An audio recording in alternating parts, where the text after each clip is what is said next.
Okay, we are now live. Hello everyone. If you guys could hear me loud and clear, do let me know in the live chat, and then we will get started.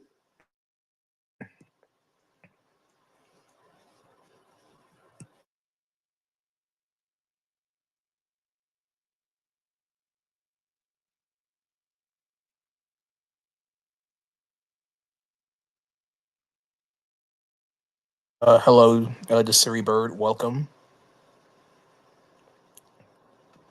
So yeah, again, if you guys could hear me, all right. Okay, good. All right, let's go ahead and get started here. All right, so welcome everyone to the Flipline Rewind live stream. Again, if you guys would like to know what Flipline Rewind is, according to the Flipline Studios wiki here, it is a segment on the Flipline blog series where Tony and Matt give post-creation commentary about their games. So it's basically like the article states, is basically them talking about um, giving them commentary about some of the games that they developed and all that. And yeah, so there's only currently eight Flipline rewinds that they had posted. So I will be going through all of them in the stream. So yeah, let's go ahead and get started here. So the very first Flipline rewind was on Papa's Takumiya, released on April 15th, 2014. So I'm going to click on here. All right, so I'm now going to share this tab. All right, I'm gonna go see if okay, there we go.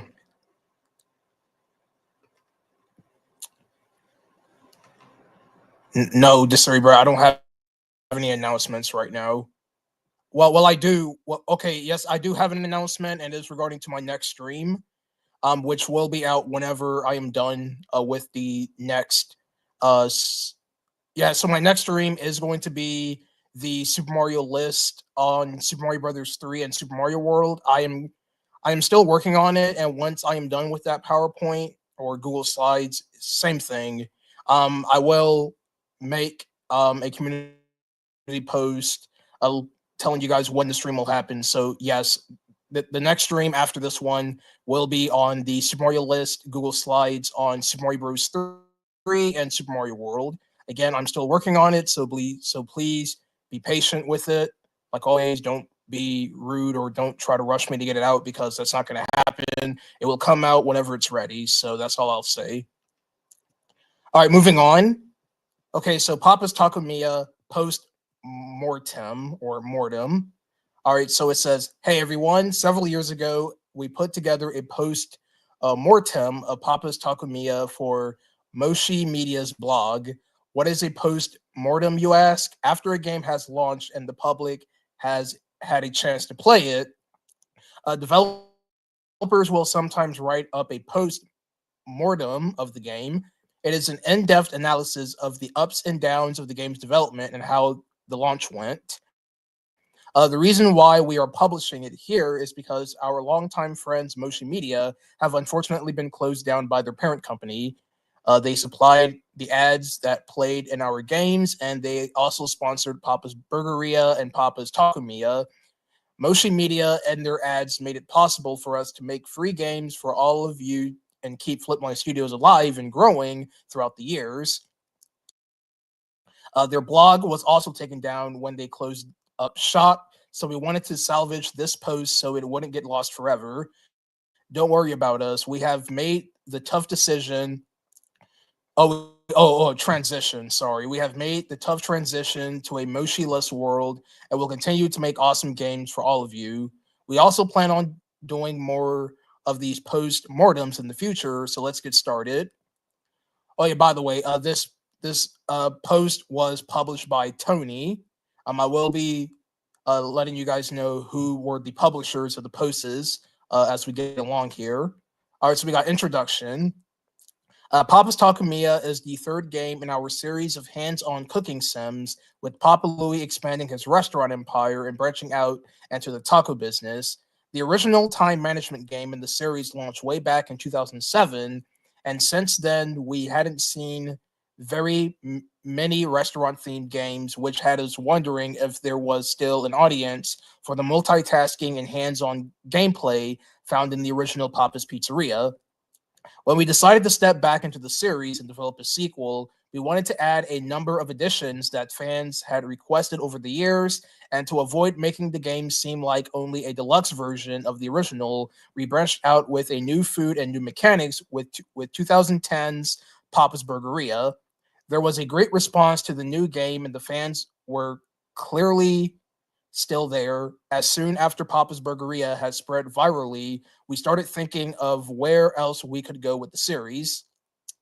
We felt there were still a number of improvements we could make to the overall structure for these types of games, and by switching to new food items, we could keep each game fresh and unique with brand new mechanics without feeling like a recycled version of the previous game. All right, with Papa's Taco Mia, we decided to focus on tacos as the theme of the new game, which would bring a number of new cooking and building mechanics that would be very different from the previous games. During development, there were a number of things that really helped shape the game into one that fits well with the others and the series, and oftentimes improve upon them. We also had a number of struggles and difficulties during development, though by pushing through these rough patches and learning from them, we were able to craft an even better experience for the players. All right, so I'm going to stop here for now, and I will check back in the live chat. So yes, every now and then I will stop because there is a lot to read here, so I'm not going to strain my throat by sitting here reading all of this in one sitting. So I am going to stop for now, and I will check back in the live chat to see what you guys have to say about this. Hello, Sailor V. Favorite Flipline Studios game you've covered as a Let's Play? Well, Cactus McCoy is my favorite Flipline Studios game as I've covered on the channel. I really enjoyed the gameplay. I like the story of the game, and I thought it was a really interesting game. So Cactus McCoy and the Curse of Thorns and its sequel, Cactus McCoy 2, The Ruins of Calavera, currently sits as my favorite Flipline Studios game I've covered on the channel. All right, moving on. What went right? One, checking the suggestion box. Before starting on Papa's Taco Mia, we spent a lot of time reading up on player suggestions from playing the first two games. We had a number of new ideas to spice up this game, but we also wanted to address any popular requests that seemed to come up a lot from the fans. There were few key features that we implemented based on player suggestions, which we feel added a great extra layer to the game. With Burgeria, we finally added the much requested feature of spending tips to buy things in the game, but players then started to argue that they shouldn't have to spend their hard-earned tips to make Papa Louie's restaurants run better. With Papa's Taco Mia, we added a new weekly payday where the player earns a sum of money to spend towards upgrades, which also adds something more to look forward to over the long term. Some players had also commented that earning new customers wasn't quite enough of a reward for leveling up in rank. So one of the things we added to improve on this is a raise in the players' wages every time they level up, so they can earn more on each payday for doing so well. Since Papa's Pizzeria, we've received a lot of complaints about the process of taking orders and giving orders taking too long. We've always thought that time spent with the customers is part of the whole multitasking challenge, but we wanted to address those complaints by trying it in with the customers leveling up with stars and customer awards. Now, when a customer earns a bronze, silver, or gold award, they'll also place and receive orders quicker than before, so you get an extra bonus for doing well with each customer. Uh, Two, added variety with closers and food credit. In previous games, there hadn't been a lot of variety over the course of a single day. Different customers may come in, but serving the last customer of the day is not that different from serving the first, aside from it possibly being more hectic. The customers who arrive on a specific day also haven't made much difference in the gameplay unless the player is trying to earn customer rewards.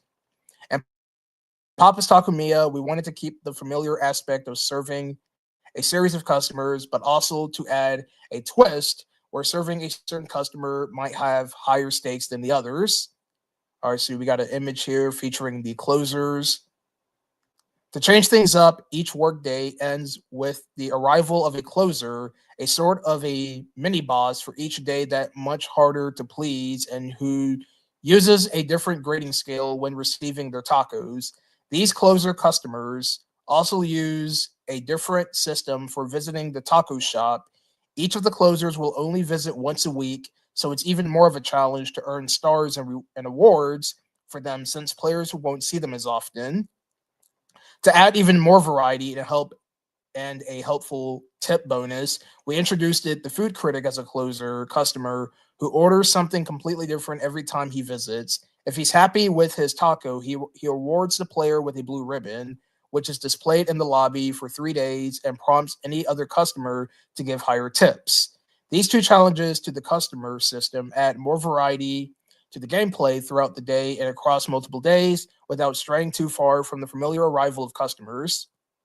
Are three solving the mechanic hooks for the game. With each game in the series, we try to center the gameplay on the type of food being served and come up with ways to turn that food's preparation into enjoyable game mechanics.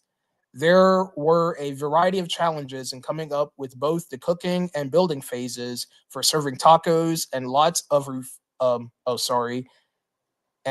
of refining that went into getting the mechanics just right to capture the feel of the series. All of games in the series have a cooking phase and its preparation, and up until now, the way to add variation to orders was by cooking food for different lengths, making a burger well done in burgeria, or cooking a pizza for a brief time in the pizzeria to lightly bake. With tacos, though, people don't order their ground beef well done or rare, so we needed a different hook for the cooking phase that made sense of preparing tacos. We first decided that we would have multiple kinds of meats that will form the basis of customer orders. This added variation to the preparation of an order, but wouldn't make much difference to the cooking phase. And preparing beef was no different than preparing chicken. To capture that aspect of cooking variation from the other games, we decided that the preparation of each meat would be made of similar concepts, cutting and flipping, but would require different timing of each meat type. All right, so we got an image that says evolution of pan design and action markers. We went through a wide variety of mechanics and visual cues for this type of gameplay to work and make sense to the player. Since we couldn't rely on doing one action in that station at the halfway point of preparing a meat like flipping burgers when half finished, we realized we needed to prompt players on when to perform certain actions based on the meat. In our early versions, the circular timer around each pan would complete an entire circle before prompting the flip, and would then complete an entire circle again before prompting the cut, which made it difficult to visually gauge how far along an order was. Instead, we changed the pan timer to represent a full cooking time and placed red and blue markers along that timer as visual cues when an action would be required. Since these actions were important to the overall preparation, we also added bubbles prompting players on which action is required at each point. There were also there were some missteps along the way with cooking preparation. See our notes on this in the what went wrong section. But we kept fine tuning the process until it worked well as a mechanic. We knew from the start that we would have a lot of challenges with adding toppings to tacos. We needed a topping system that lent itself to the food, and in this case, it didn't make sense to be placing individual tomatoes and pieces of lettuce on a taco. What we needed was something closer to a practical system which could pour bits of toppings onto a taco and have those cascade and form mounds on top of one another. There were also two other important fact uh, facets, yeah, facets to dealing with dynamic fluid toppings like these. It will need to run fast without causing a performance drain on the game, and we will also need to come up with a scoring system that could make some sense out of all the layers and mounds of food particles. We spent a lot of time on tech demos for the system, trying to squeeze the best performance out of it so it didn't bog down with hundreds of chunks filling a taco.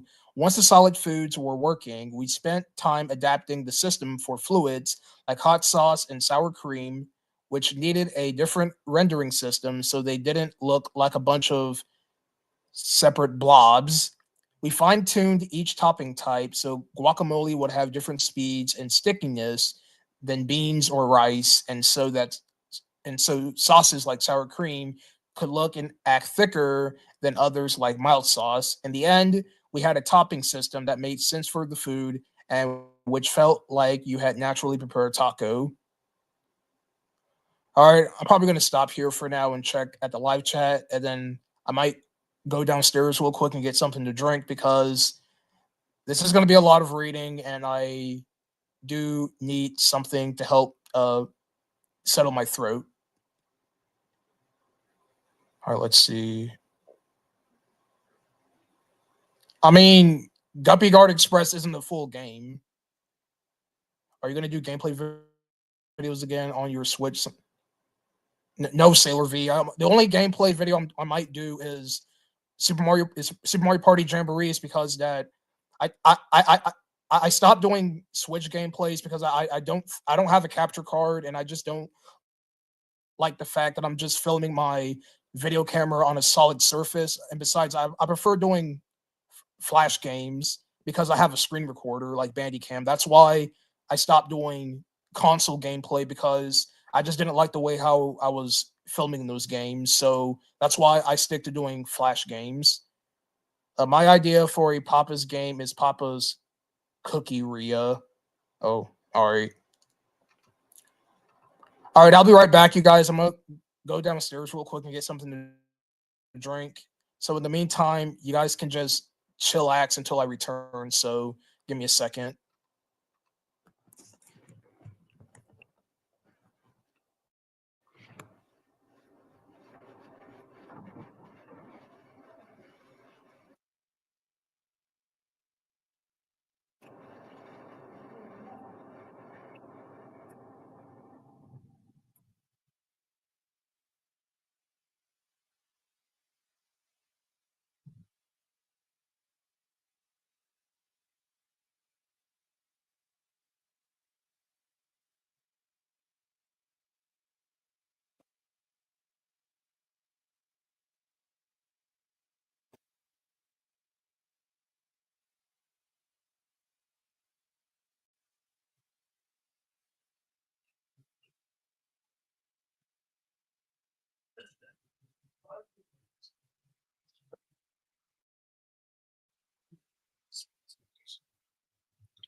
All right, you guys.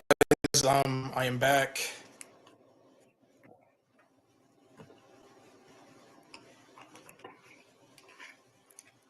Um, so as I was downstairs getting my drink, I was thinking about possibly splitting this stream into two sessions, mainly because there's a lot to read here. I don't know if I want to spend the entire day just sitting here reading these blog posts. So I might end up splitting this stream session into two parts. So if that's okay with you guys, I would like to hear your thoughts on this. As in, for this first session, I might just read the first Flipline rewinds, and then in the next session I'll read the other four, because there is a lot to read here, and I don't know if I want to sit here and just read and just sit here and just read all of this, because there is a lot to read here. So I would like to hear your take on this. Would you guys be okay if I were to split this into two sessions, or would you guys like for me to do all of this in one sitting?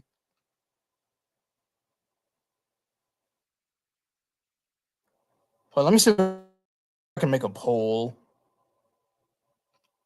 Let's see. Can I even make a poll on this? Oh yes, yes I can. Okay.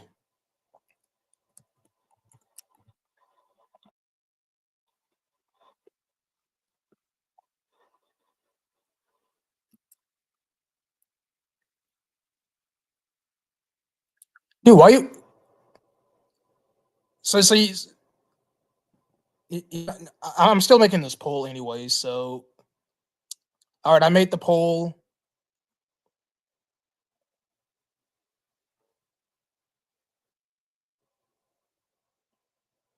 Like, I'm not going to sit here and kill my throat because you want me to sit here and do all this reading in one sitting. Because why do you think I'm doing the flip deck cards in multiple sessions? No, I don't have Double Dash, Sailor V. The only Mario Kart game I have is Mario Kart 8 Deluxe. I used to have Mario Kart DS, but I lost that game a long time ago. I don't have any GameCube games, so no, I do not have Mario Kart Double Dash.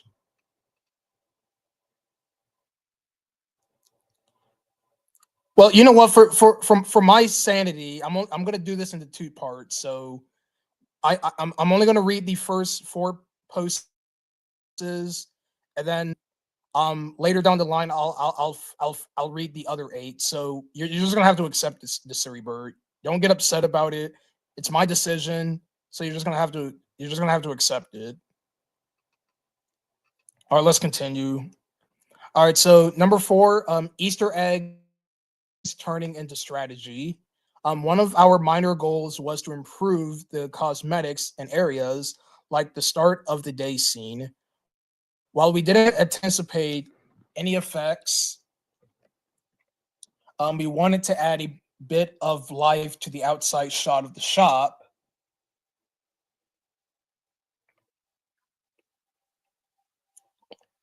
That players see before each day. To make things seem livelier, we've added a few customers walking up or passing by, and decided to use the first and second customers who visit that day, so it related to who walks in. A happy accident occurred during playtesting when we noticed we were actually using these Easter eggs during the opening scene to our advantage while playing the game.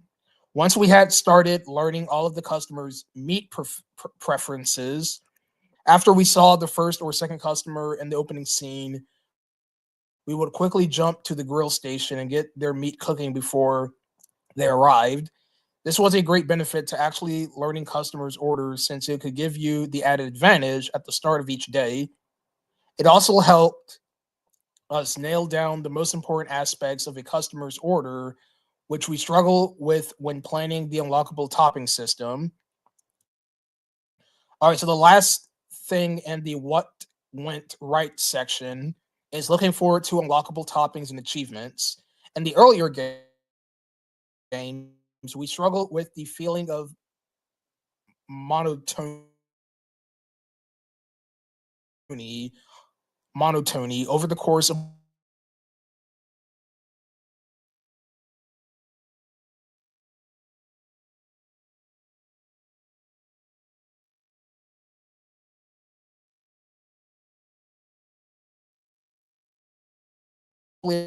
for this game, which may have felt overwhelming if all of the meats and taco shells were present and being ordered from the start. We also made sure that once a new topping or ingredient was unlocked, someone would arrive within the next two customers to order that new item, so it felt like the possibilities were expanding and that the newly acquired item would be useful. On top of these unlockables near the start of the game, we noticed that some players would play for long periods of time, racking up hundreds of in-game days, and we wanted to add some long-term rewards for these players as well. An achievement system was added to the game with 60 badges awarding players for a variety of accomplishments, including serving a number of tacos and heart shells, earning blue ribbons from the food critic, getting 100% in certain stations, and buying upgrades from the shop. With unlockable toppings, long term achievements, new customers, and customer rewards, players now have a variety of short term and long term goals to work towards in the game. All right, so now we're moving on to what went wrong. Number one, rethinking the grill. All right, I'm going to take a sip of my drink here before I read.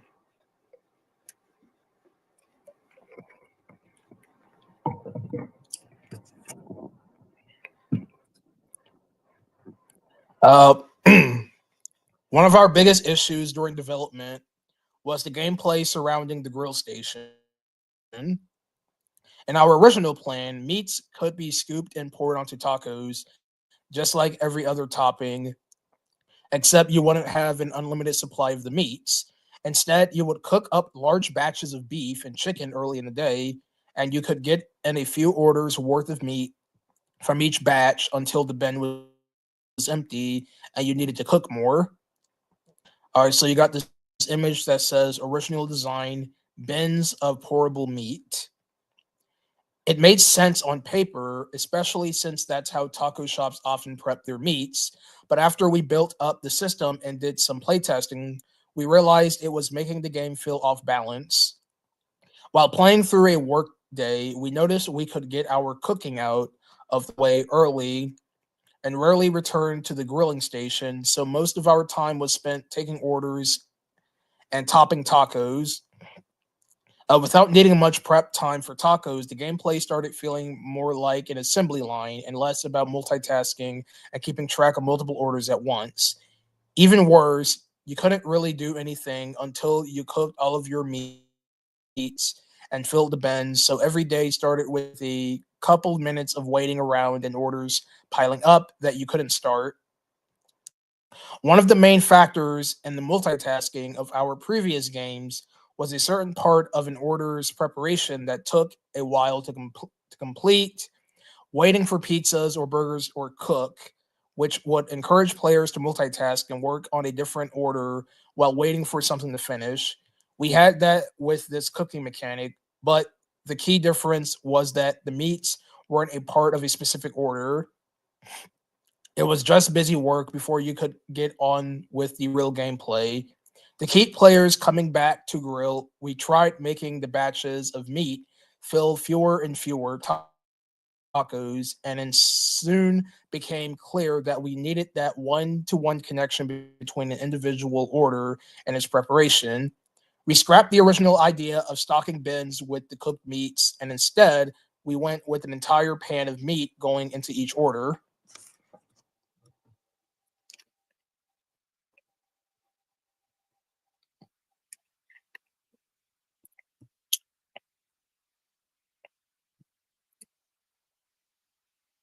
All right, let me see where I left off.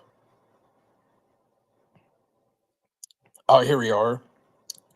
Without a bin to pour the meat into, we were faced with new questions on how to transfer the meat between stations until we decided to put all of the taco shells right on the stove and pour directly into them from the pans.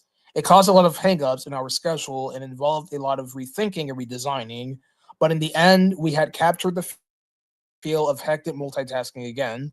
This design change really helped the gameplay feel like it was constantly moving forward instead of starting each day with a long wait at the grill. Number two, how to pronounce that. We're notoriously bad at coming up with titles for our games, but we thought we needed an easy time with this one. Papa's Pizzeria was a natural choice for the original game, and for the sequel, we tried to build that familiarity with somewhat goofy Papa's Burgeria. For the new game, we originally decided on Papa's Taqueria, since taco shops occasionally go by that name, and we heard that matching Ia at the end of the title. The more we looked at the title, though, the more we realized how awkward it could be for players. A good amount of regular fans are from Spanish speaking countries, so we like having the authentic Spanish word uh, taqueria in the title. The problem is that the word is rarely used in English, unlike the familiar pizzeria, and unless you frequent a lot of taquerias, you may not see the root word taco in the name, especially with the spelling change, adding a Q in the middle. We were actually hung up on the title for a few weeks, trying to find something similar to the earlier title, so it felt like it was part of the series without confusing a chunk of our fans with awkward spellings. We tried different suffixes and even going with a phonetic spelling, though it was hard to guess how to pronounce taqueria when reading it out loud, and it sounded more like a fantasy kingdom than a restaurant. In the end, we came up with Papa's Taco Mia, making sure taco was clear in the title, trying to evoke the feel of Mamma Mia, and also getting it pretty close to matching with the other game's titles. All right, I'm gonna go ahead and stop here, take a little break, check the live chat, and then I will continue reading the rest of the Papa's Taco Mia Flipline Rewind.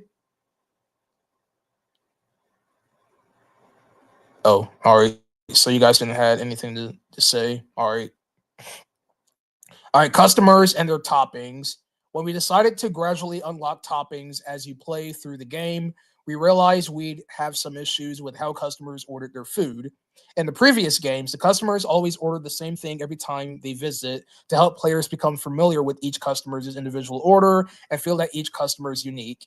In this case, though, a customer might normally want to order a steak taco with peppers before either of those items is available. So we had to decide exactly how we'd handle substitutions or missing toppings.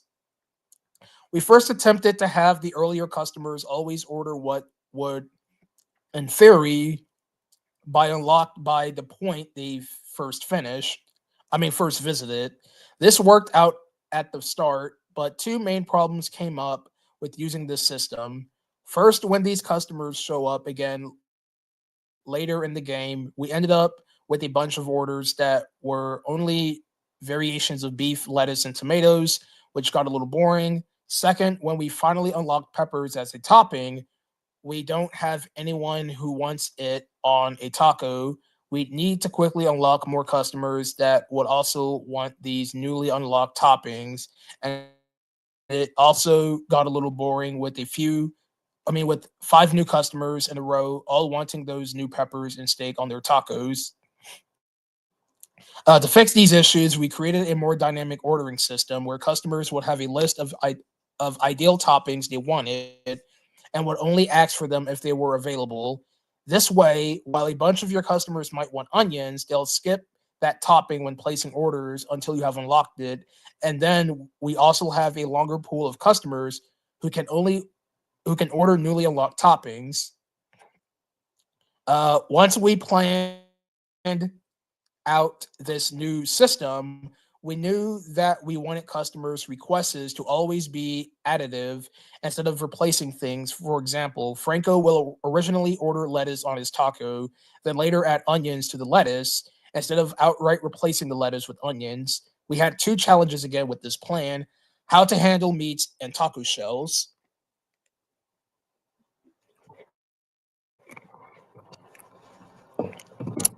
Um, we had we had ignored the taco shell if the type they wasn't if the type they want isn't unlocked, and we didn't want to serve meatless tacos, which would cut an entire station out of the preparation.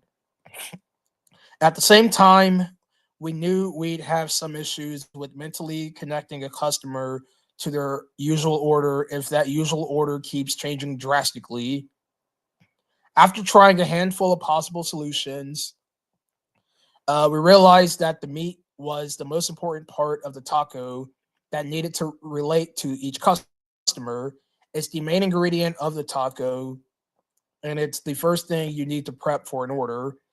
It helped a lot to know that if you just look, I'm sorry, if you just took Wally's order, he's always going to want chicken. So if you can plan what to put on the grill without having to pay too close of attention to the order ticket, and this especially helps if you want to use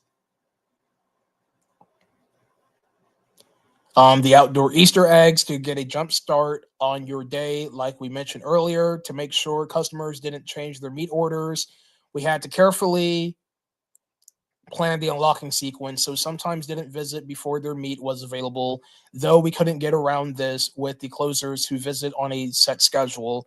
We'd still be stuck with customers flip-flopping on what kind of taco shell they want, but at least once they uh, but at least once their desired shell is available, they'll stick with that from now on. All right, Papa's Coffee Shop. We had no idea if people would still be interested in cooking sim games after Papa's Pizzeria. So after we launched Papa's Burgeria and saw there was still a demand for games like these, we started thinking of other directions to go with gameplay. Before working on Papa's Taco Mia, we had actually started making a very different cooking sim game. Papa's going to open his own coffee shop, which actually became a thing in Papa's Mocharia to go, which is going to be another Flipline or Rewind that I will be reading later down the line. We didn't get very far into development before we faced with a mountain of problems. We had a lot of trouble finding the right gameplay hook with coffee preparation, and it was hard to distill coffee making into a multitasking process instead of just being a linear assembly line. A lot of the same problems we had with Papa's Taco Mia's grill were present in the coffee shop. How do we slow down the preparation to encourage multitasking and keep it a hands off process so you have time to move to another station? Should you really brew a fresh batch of coffee for each cup? Should you wait for pots of coffee to brew each morning before doing anything? Aside from gameplay challenges, the color palette for ingredients was also pretty drab with browns and whites, coffee, cocoa, caramel, foam, so it didn't look very fun or interesting either. The deciding factor was when we noticed that we weren't getting the same vibe we got from the earlier games. There was never a moment of that looks so good. I could really go for a coffee right now. We immediately decided to scrap the coffee shop and switch gears to something else. Tacos were on our earlier list of possibilities, though we had originally put it aside because of the challenges with creating pourable toppings and fluid sauces. In the end, it was much easier to visualize and plan out the gameplay with taco building, and despite the challenges, it ended up being a much enjoyable game to work on.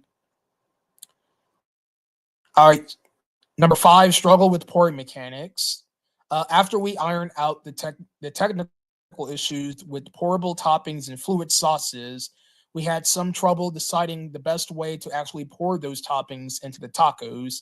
The first method we tried was a click and scribble mechanic. You would first click on a bin of toppings, and the scooper would attach itself to the mouse as you moved around the screen. You would then hold down the mouse button as you scribbled above the taco, pouring the bits out while you were pressing and dragging the scooper. It felt a little odd when the scooper would attach itself to the mouse, as it wasn't a mechanic we had used previously in the series. At Papa's Pizzeria, you had to click and drag a pepperoni from the bin and release to place it on the pizza. In Papa's Burgeria, you had to click and drag a pickle from the shelf and release above the burger to drop it. It also didn't match the mechanics elsewhere in Papa's Taco Mia, where you use drag and release mechanic for moving pans, tickets, and the grill utensils. The method that we finally used in the game is instead a drag then wiggle mechanic. You click and drag from a topping bin to above the taco, just like toppings in the other games. And when you release the button, you then move the mouse left and right to pour that topping evenly across the taco. I don't know why I said taco like that. I'm sorry. We went we went back and forth between these two mechanics a lot during the. Sorry, I'm just laughing at the fact the way how I said taco. But anyways, we went back and forth between these two mechanics a lot during development and had a rough time deciding on what felt the most natural. There may still be a moment of confusion with toppings pouring out seemingly uncontrollably when you release that mouse button, but it stays closer in line with the rest of the mechanics of the game and the series. And after you first try hour two, the the pouring feels natural. All right, in conclusion, on top of a great topping system, which opens up possibilities for future games in the series, we were able to add many new features to give the game even greater depth than the previous ones and add more variety and excitement for players. Though we had a few difficulties during development, by looking at the by looking at the problems and discovering the core of each issue, we were able to re- uh, we were able to really hone in on what makes the game within the Papa series. All right, we are now done with the Flipline rewind for Papa's Takumiya. I'm going to check the live chat, and then I'm going to take a small break. Well, it's not going to be a break. I'm just gonna go off camera for a bit to do something real quick, and then I will continue the rest of the Flipline rewinds. Are you going to continue? Yeah, the Sari Bird. Yes, yes. The Mustache Revenge of Super Mario isn't canceled. Yes, I'm continuing it. Why do you think I made? Why do you think I made Toad Bow? It's still happening. It's not canceled. It's still happening. I'm just not working on a new episode right now because I'm working on Super Mario Dimensions. Once that's done, then I'll keep my focus on the Mustache Adventures of Super Mario. It's not canceled. I'm continuing it. Hello, Electronic Network 35. Welcome. Sailor V. No, I am not really into Sonic. I'm not really into the franchise. So yeah. All right, I'll be right back, you guys. I'm gonna go do something real quick, and then I'll be back. So give me a second.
Okay, I am back.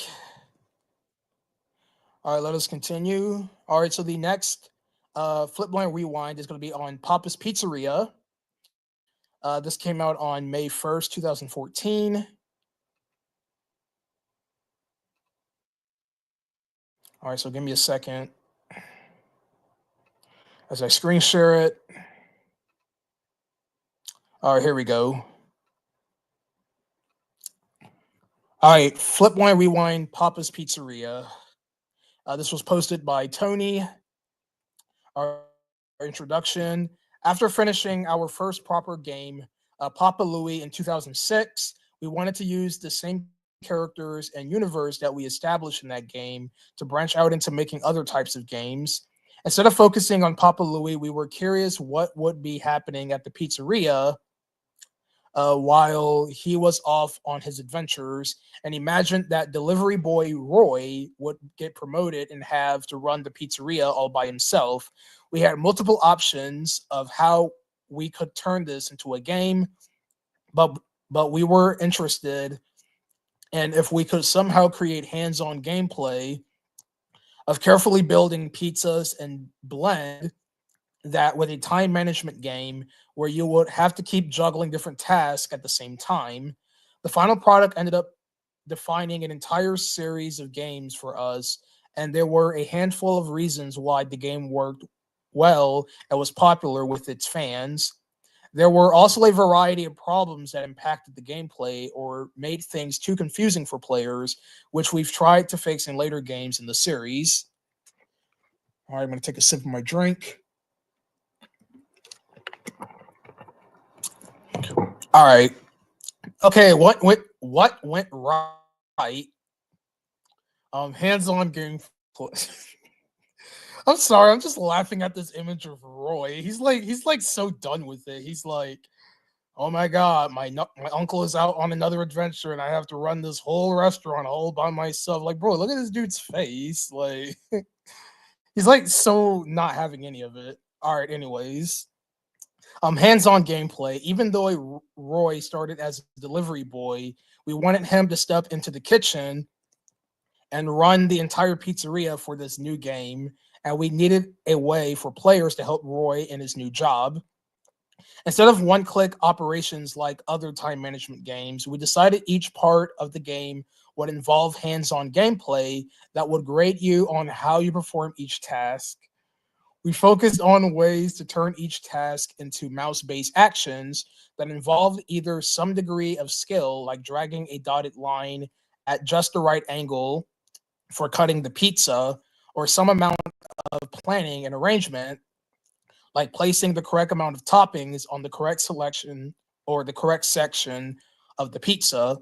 This type of hands-on pizza crafting was unique to Papa's Pizzeria when it was released and offered an experience that just wasn't found in other restaurant games. All right, number two, balancing realism and gameplay. It was the first time we had faced the challenge of designing a restaurant game, and we had to find the right balance between those two elements, keeping the hands-on nature of food prep and a restaurant feeling realistic, but also sacrificing realism when needed, so it was still fun to play as a game. We knew we wanted multitasking and the hectic feeling that brings, and we wanted the player to be involved in each step as much as possible. We're always disappointed with food games where you click a button and a pizza is automatically topped with pepperoni perfectly. So we knew that individually placing each item was going to be part of the game. Instead of order tickets magically appearing, we intentionally designed the game where Roy has to stop and take a customer's orders and wait for them to say what they want while the cook is still running and pizzas are still cooking and possibly burning unintended. That was a very real part of working solo in a pizzeria, which made multitasking a challenge both in real life and in the game. And we thought it tied in well with our focus on time management. Along the way, we had to take some liberties to make certain tasks more interesting or make things flow better as a game. Nobody orders a perfect number of pepperoni on a specific quarter of a pizza in real life, but this helped players understand how many toppings they should be using in that station and challenge them to arrange the items just right. This extreme pickiness became a theme in all of the future game areas, with customers always being very particular about what they're ordering. We also made some changes to the oven. Real pizzas take much longer to cook, of course. And with how many customers could ask for their pizzas to be cooked. Most pizzerias can most pizzerias can do regular and well done pizzas at best, but the other time options added some more variety and more challenge to the oven, so players would have to keep an eye on tickets to know when each was ready. Also, most people wouldn't stand around all day in the lobby waiting for their food to cook. We constantly have to find just the right amount of realism in our game areas and know when to make changes for gameplay. But Papa's Pizzeria proved we were on the right track and gave us a good idea of how to approach this game or how to approach this in future games. All right, 3 unique customers and orders. All right, I'm going to take another sip of my drink. Don't worry, I'm not going to always announce that whenever I stop reading.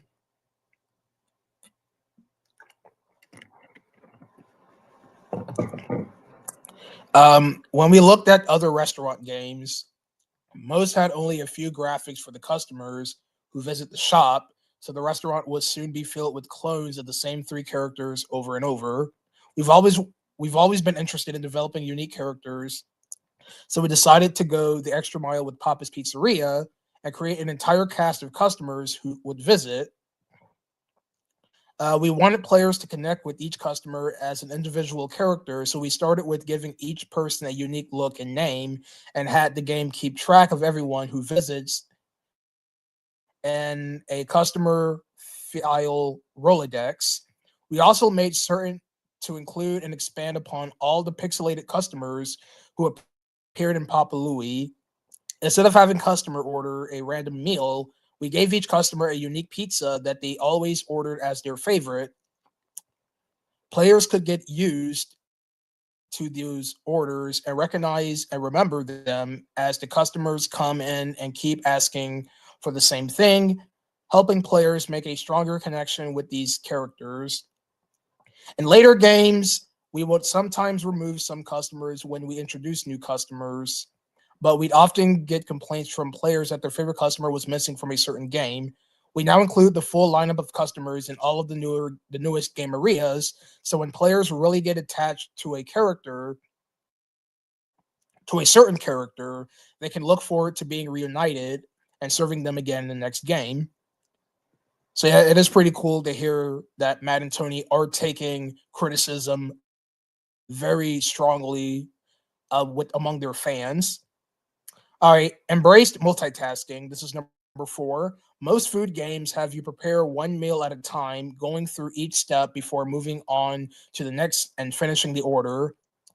With Papa's Pizzeria, we wanted to bring an element of realism to the restaurant where one worker all by himself wouldn't have the luxury of only doing one thing at a time. Roy would need to multitask to be able to handle topping, baking, cutting, and serving as the orders start piling up. We were confident we could make this work in a food game, offering up a challenge to players without getting unbearably frustrated. 7 years later, this element of multitasking is still one of the hallmarks of the Game Maria series. All right, I'm gonna go ahead and read this number 5, and then I'll stop and check the live chat. Number 5, releasing as a web game. After working on Rock Garden as a paid downloadable casual game, we originally thought we would do the same for Papa's Pizzeria, where players would buy the game and play it on their desktops. There were a handful of popular time management games as paid downloads at the time, and the casual download market was much larger than it is now. After having some success with Papa Louie as a web game and earning money from ad revenue, we decided to change our plans and try making Papa's Pizzeria playable on the web and see if same model would work for a time management restaurant game. The game quickly became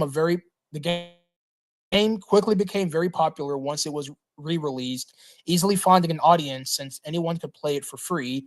In the end, this was definitely the right decision for the game, and we were able to reach a wider fan base and earn more from ad revenue than we could have done if it was a downloadable game. All right, I'm going to go and check the live chat now. Yes, the Surrey Bird. Yes, I've seen all the SpongeBob movies. So yes, of course, I've seen the first one. I've seen all the SpongeBob movies. All right, what went wrong? Number 1, confusing ticket system. In Papa's Pizzeria, we thought of the side panel as the main interface for dealing with orders. You would need to drag a ticket onto that panel for buttons to appear in each station.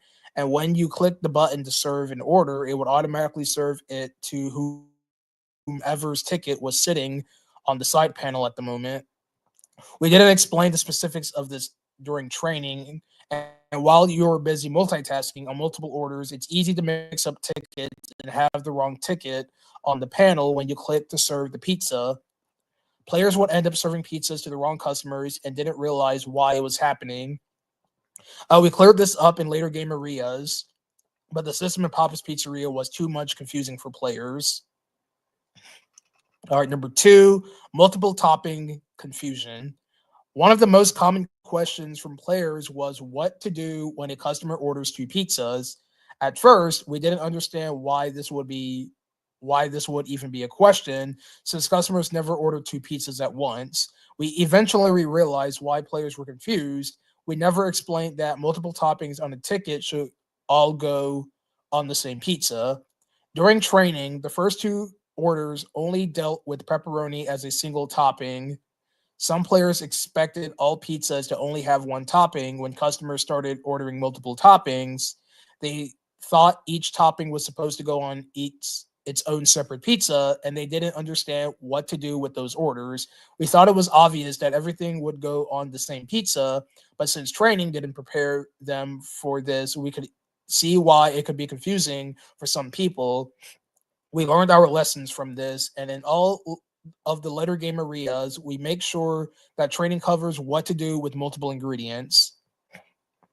All right, number three, waited too long for a follow up. We released Papa's Pizzeria in August of 2007, and within a few months, we noticed how popular the game had become, both on our site and across the web. Around the same time, we had started on our large scale MMO, Remnants of Skystone, for Congregate. And with the scale and scope of that game, we needed to work on it full time until it was completed. We ended up working on Skystone for over 2.5 years. And throughout that development period, we didn't have time to release any other games. Even though we knew that Papa's Pizzeria was popular and that fans would love a sequel or a spinoff, there was nothing we could do until our schedule was fully open again in 2010. When we finally released Papa's Burgeria in 2010, we were thrilled to find out that the fans were still there, though we wish we could have followed up this with a sequel earlier instead of having a 3-year gap in between the games.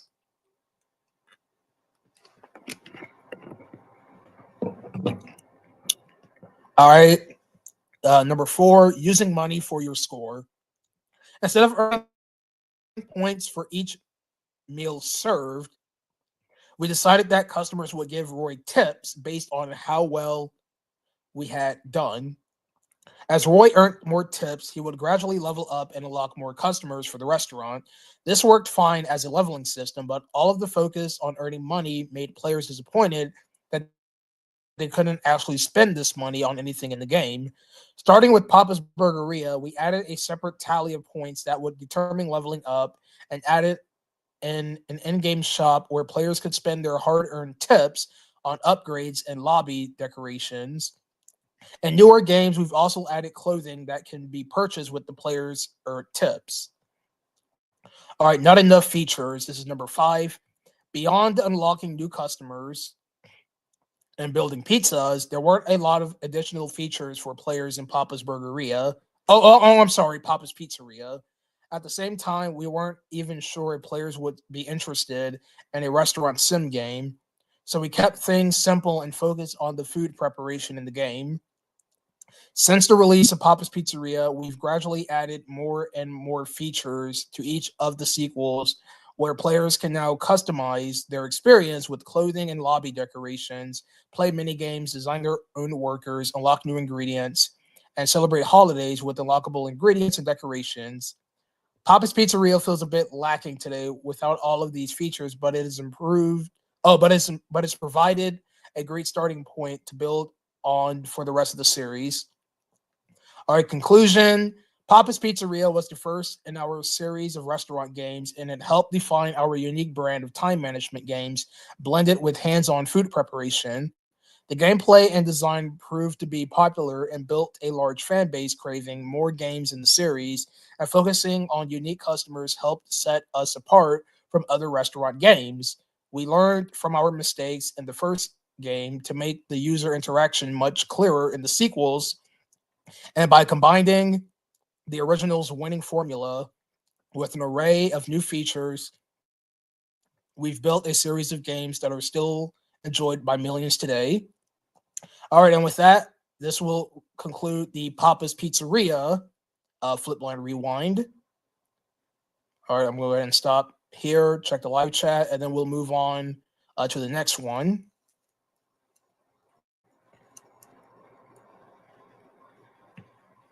The next Super Mario list will happen after this stream. I'm still working on it, Master M.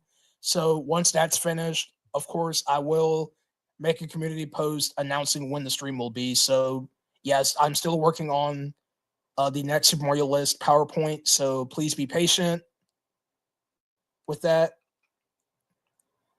All right, moving on. Next up is Steak and Jake. This came out on December 18th, 2014. All right, so I'm gonna go ahead and screen share this.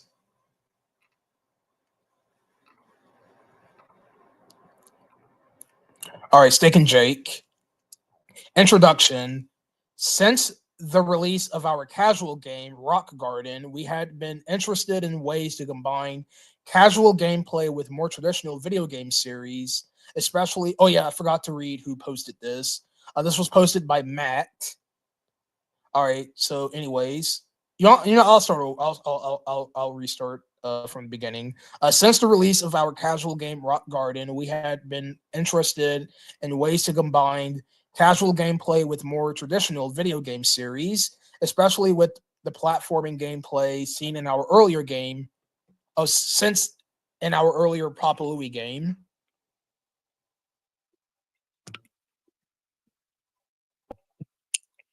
We went through a lot of different ways to make that happen, and eventually we focused on the color-based gameplay we see in Stick and Jake, where the matches you make and the puzzle affect what you can do in the platforming world. There were a lot of challenges we overcame in making a game of this style, and some unforeseen stumbles were made along the way as we developed the game and saw it released to the public. All right, what went right? Balance between puzzle and platforming. When we started designing the game, we knew we wanted the gameplay split into two sections: a platforming section where you're guiding a character through the level, and a puzzle area where your actions would help the character in the platforming level. It took a while for us to figure out exactly how to combine these two elements and and what form the puzzle portion of the game would take. Some early versions of the game had a match 3 style puzzle where you would slide rows and columns to make matches, and an alternate version where you would slide blocks around the screen, like in our game Rock Garden. We quickly realized that if you had to spend too long interacting with the puzzle, it was hard to keep up with the action in the platforming level, and the puzzle aspect of the game was just getting in the way rather than simplifying the platforming part of the game. We decided to reduce the puzzle down to a simple match bubble style puzzle. This way, you could quickly glance down and see if there were any matches, and with a single click, would be ready to interact with the main platforming game again. Having this simple mechanic for matching colors let players focus on the platforming experience and deciding how best to use their color matches. All right, so you have this screenshot of these are their prototypes of of a puzzle platforming game. So the first one you got Sarge, and the very last one here you actually get the Steak and Jake elements of the game. All right, packed with tons of variety. We wanted to keep presenting the player with new things in each level, so we created many different challenges and special levels that would appear as you continue to play. Some levels have you defending Steak from multicolored milk bandits that require multiple hits to stop, and other levels have bosses attacking in helicopters, which throw dangerous mines in your path. Players will occasionally race against the rival Cocoa Cow to the finish, and other times will be collecting balloons along the path or guiding a troop of cookie scouts to the barn. Along with these races and challenges, we also created dozens of areas and enemies that would automatically appear the further you get into the game. Within the levels themselves, we also created a tons of objects that Stick and Jake can interact with, including stretchy worm bridges, moving platforms, springboards, and even and oh, I'm sorry, and the ever presented blocks and ramps. All right, so you got the timer bomb, the helicopter, and the milk bandit. All right, platformer with endless play. Rather than having a set of amount of levels or puzzles, we set out to create a platformer that could continue indefinitely by generating new levels on its own. The game combines a number of pre-made trail sections to build each level and keeps things fresh by including boss battles, races, and other challenges and these generated trails. New content is revealed over the course of over 170 trails, so there's always something new around the corner. The game will continue to generate new levels after this point as well, so players can continue playing as long as they like. All right, so you got an image here featuring some of the enemies, which includes the Scaresack, the Oaken Stag, the Half Shell, the Cactigra, the Hatchback, the Cotton Beak, and the Busybird. I created a system of reusable trails. To allow for the endless levels in the game, we first had to create a large number of individual chunks of levels that could be connected and remixed to create the trails. We developed a level editor to design these sections, which would automatically be reskinned with new tiles and new enemies based on whichever area it was used in.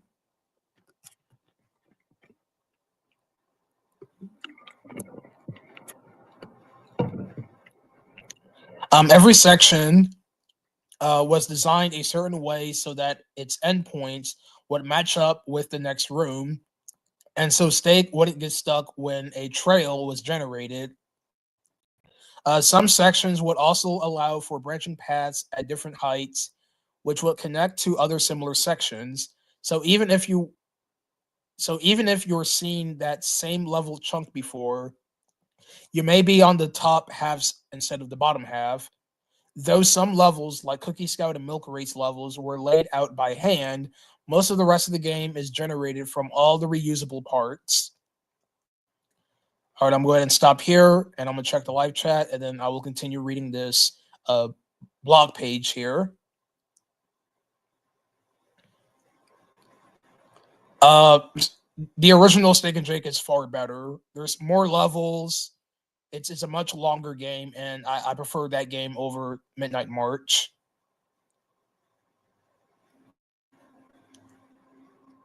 I mean, I like Mario and Luigi both equally, Sailor V. I don't have a preference. I think both characters are good for their own rights. All right, what went wrong? Harsh difficulty level. As we were developing the game and playing levels over and over, we eventually reached a point where we had gotten so good at keeping up with the color matching and puzzle. Oh, I'm sorry. With the color matching and platforming that it didn't feel challenging anymore. Feeling that the game had gotten too easy, we kept adding more and more enemies and obstacles to the game. So you had to really pay attention and move quickly to keep Steak out of harm's way. At the time, we didn't realize that we had tallied the difficulty for ourselves as now expert players, but after it was released, we quickly found out the game was very difficult for beginning players. If we had done further playtesting with other new players, we may have caught this issue earlier, but after the game was released and spread virally, it was unfortunately too late to do much about it, this harsh difficulty. All right, so we got restarting trail is a heavy penalty. Another issue with the game's difficulty is when Steak fails in a level and has to restart the entire trail from the beginning. Since the game is structured with roughly 6-minute trails. If you miss an enemy or bump into a wall right at the very end of the trail, you are forced to repeat the entire 6-minute trail all over again, which became very frustrating for players. This could have been improved with some sort of checkpoint system or multiple lives where it could restart stake back on a safe section of the path, though unfortunately the game wasn't designed with this in mind. In our newer platformers such as Cactus McCoy 2 and Papa Louie 2, we've added checkpoints to help this issue. So you got a picture of Steak breaking the glass milk. All right, lulls in the action. Despite the trails with enemies and obstacles to increase the difficulty, there were still times where there was nothing for Steak and or Jake to do at the moment, aside from just watching Steak plod along his constant pace until the screen reveals something new to do. Originally, we only had the speed boosting speedometer available during the milk race levels in the game, and during the rest of the game, you were stuck at the same slow pace. Thankfully, before the game was released, we decided to keep the speedometer in the full game to help with these lulls in the action, which did improve the pacing quite a bit. Our disconnect between visuals and gameplay. After working on Remnants of Skystone with its dark and gritty art action, we wanted to create something at the opposite end of the spectrum, which was bright and playful. We did achieve this look in the game with its cartoonish characters and saturated colors, but with the difficulty levels spiking in the game, we ended up in a situation where the visuals no longer match play. At first glance, one may expect this colorful game to be easy to casual play, especially for a younger crowd, only to be caught off guard by its harsh difficulty.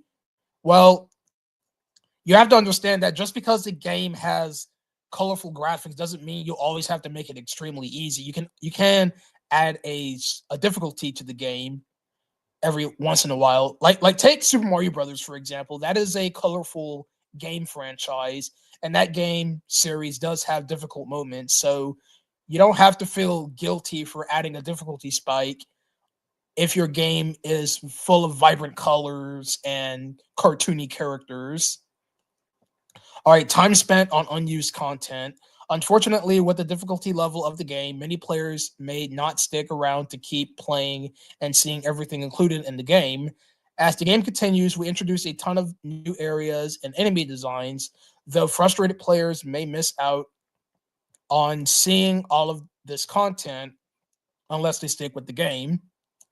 All 60 of the challenges and milk races were also carefully created, and players will need to keep playing for quite a while to experience all of these levels. When we later decided to create a Halloween themed spin-off of the game, we were able to adapt some of the Cookie Scout levels into Midnight March so players could get another way to experience them.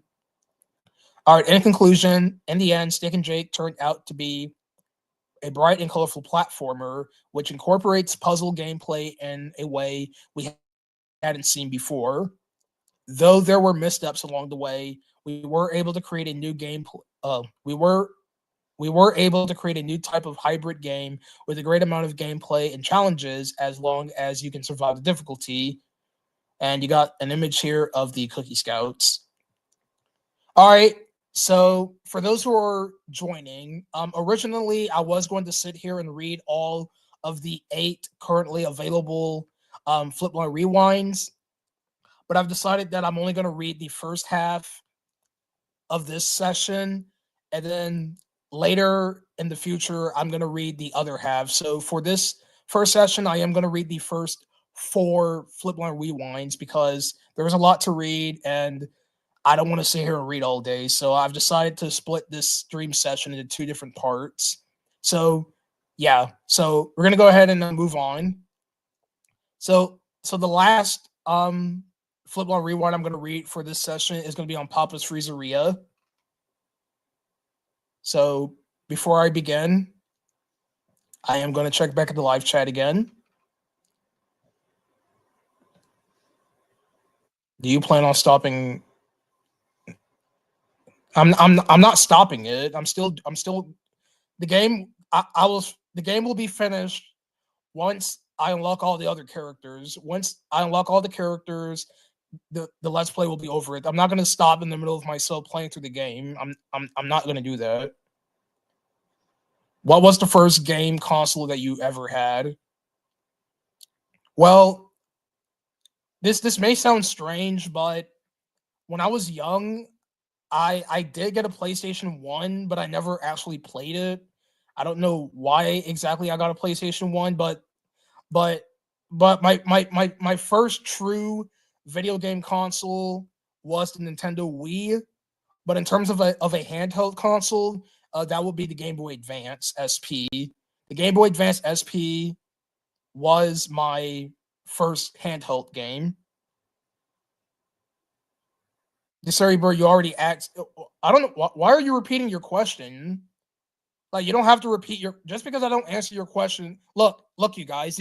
If I don't answer your question, do not spam in the chat repeating your question and hoping for it to get answered. I'm just gonna let you guys.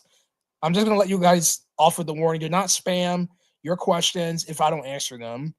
So if I don't get to your question, don't worry. You don't have to spam through it. So I, I'm somewhat good at puzzle games, but puzzle games isn't really my favorite genre of games. I'm mostly I'm mostly fans of platforming games, but in terms of puzzle games, I am somewhat good at it. So that'll be my answer to that question. Is that I am somewhat good at puzzle games.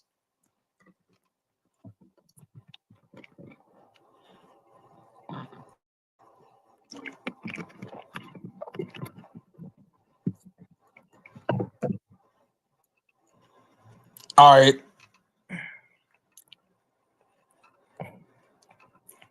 All right, Papa's Freezeria, Flipline Rewind.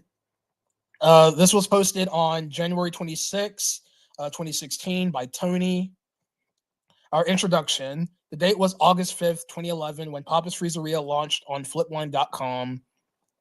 It had been over a year since our huge MMO game, Remnants of Skytone, had launched and quickly failed.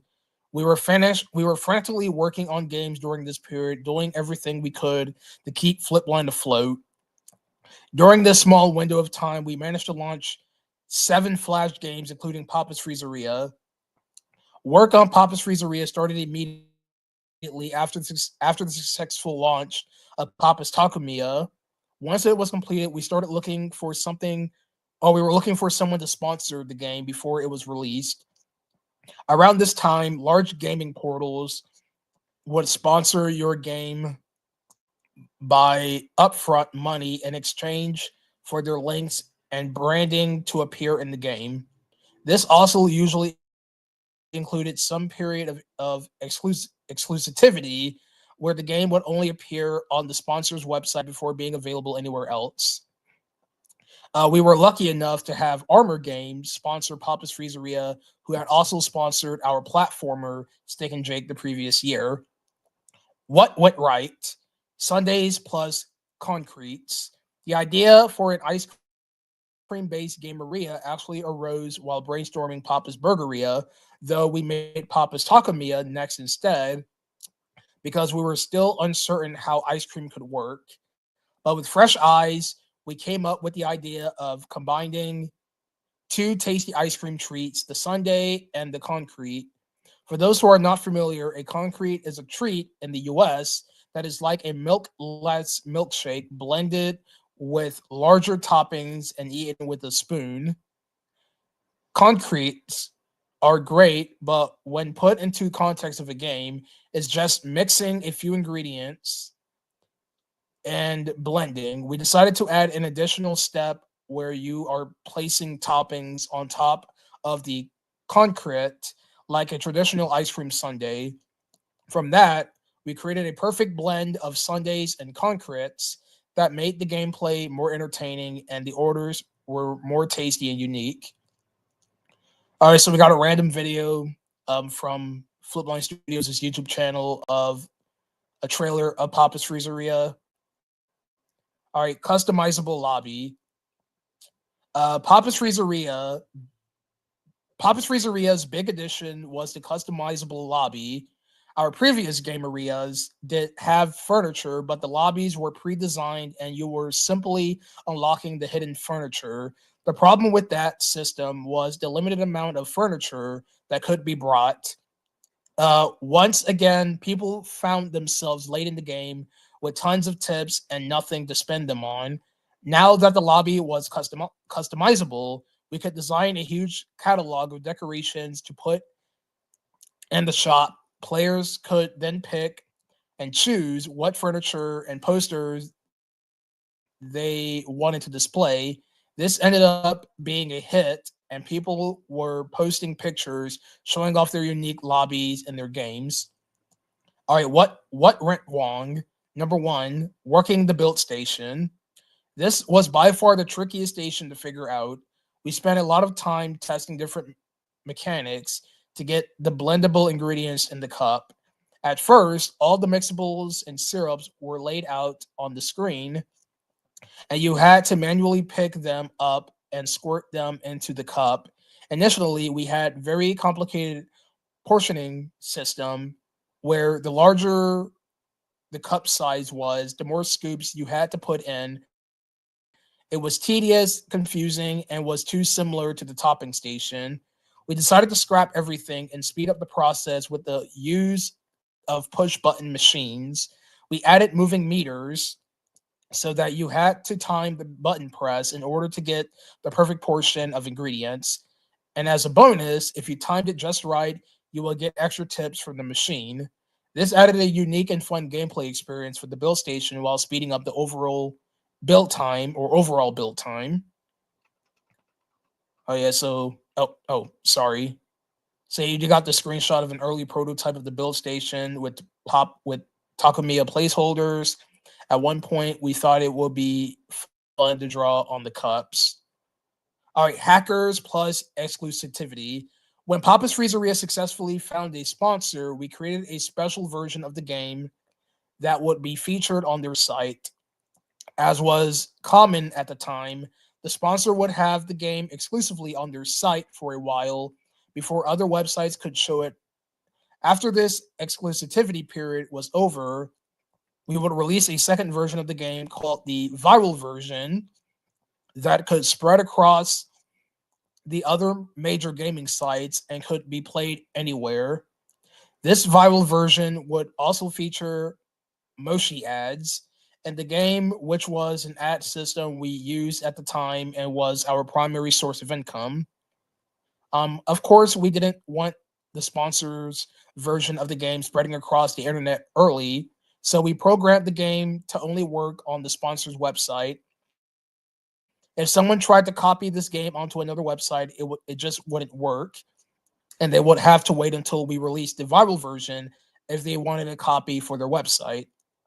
Unfortunately, as soon as the game launched on our sponsor site, a Chinese gaming site stole the game and hacked into it. They removed our site locking code so that the game would now work on any website, including their own, instead of being exclusive. This version immediately went viral and spread across the internet. Even worse, we realized that while the hackers were removing our site locking code, they also removed all of the Moshi ads that will normally be shown in the game.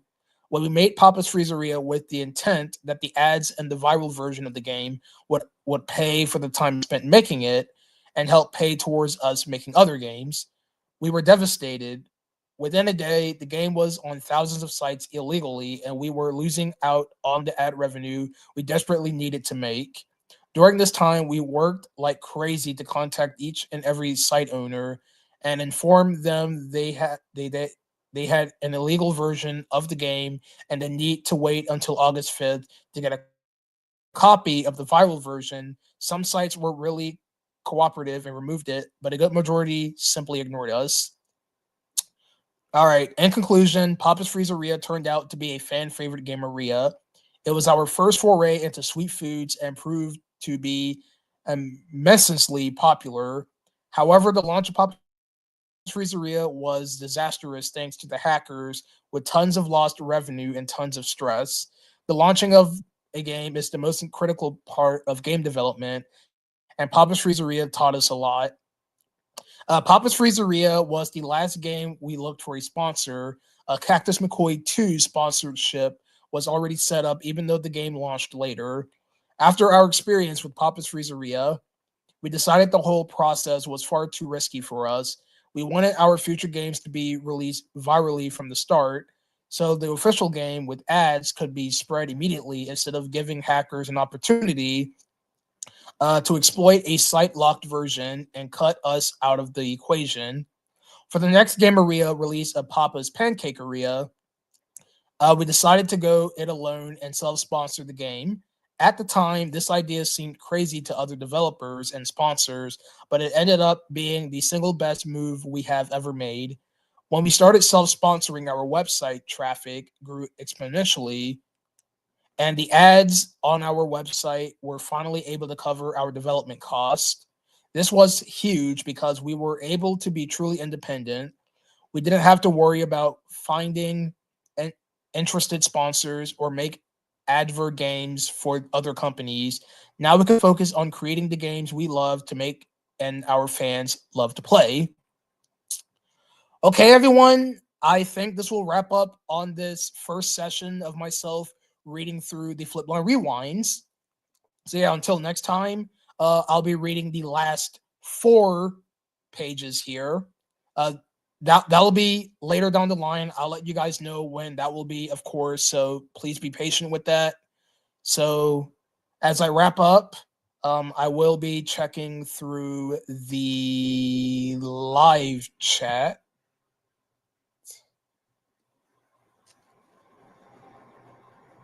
I, I, I mean, I, I can't relate with a character that I don't really passion the games of. I think Sonic is a unique character, I guess.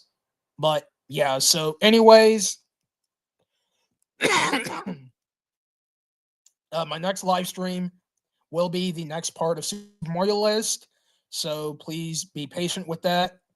And with that, thank you all for watching. Thank you all for coming. Have a great weekend, whatever time zone you're from. And yeah, I will see you guys next time. Goodbye.